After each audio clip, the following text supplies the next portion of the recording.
तेलंगाना कांग्रेस के सदर रेवंत रेड्डी, जिन्होंने तेलंगाना पब्लिक सर्विस कमीशन के पेपर लीक होने के मामले के सिलसिले में मुख्तलिफ इल्जाम लगाए थे, वो आज स्पेशल इन्वेस्टिगेशन टीम ने आज उनसे पूछताछ की। खबर थी, कांग्रेस कायदीन के इम्कानी एहतजाज के पेश नजर पुलिस ने कई कांग्रेस कायदीन को घरों पर नजरबंद कर दिया था।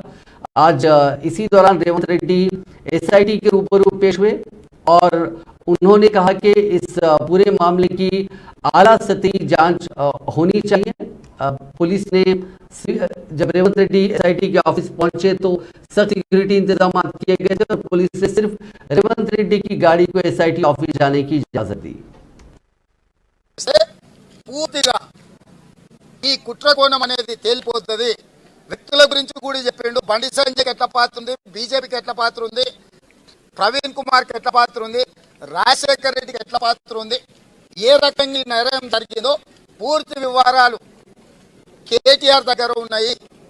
ఈయన చెప్పినాన్ని ఎందుకు విశ్వసించాలి అంటే ఈయన ఐటీ శాఖ మంత్రి 2017లో తెలంగాణ పబ్లిక్ సర్వీస్ కమిషన్కు వెళ్ళి అప్పటి చైర్మన్ గంటా చక్రపాణి గారిని కలిసి మీ దగ్గర ఉన్నాయని చెత్త కంప్యూటర్లు, ఈ చెత్త కంప్యూటర్లు పెద్ద ఉపయోగం లేనివి, నేను కొత్త కంప్యూటర్లు ఇస్తాను పోయి ఆయన కలిసిన ఫోటో కూడా ఇచ్చిన।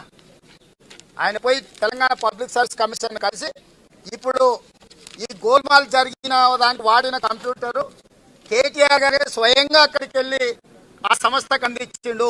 అంటే కేటీఆర్ గారే స్వయంగా తెలంగాణ పబ్లిక్ సర్వీస్ కమిషన్కు వెళ్ళి అక్కడ పాత కంప్యూటర్లన్నీ తీపిచ్చి కొత్త కంప్యూటర్లు పెట్టి ఈ కొత్త కంప్యూటర్లను టీఎస్టీఎస్ అంటే తెలంగాణ స్టేట్ టెక్నాలజీ సర్వీసెస్, అదొక కార్పొరేషన్, ఐటీ మినిస్ట్రీ కింద ఈ కార్పొరేషన్ పనిచేస్తుంది। ఈ కార్పొరేషన్ కింద అవుట్ సోర్సింగ్ ఏజెన్సీస్ పనిచేస్తాయి। అవుట్ సోర్సింగ్ ఏజెన్సీస్ ఉద్యోగస్తులను నియామకం చేస్తుంది। ఆ ఉద్యోగే రాజశేఖర్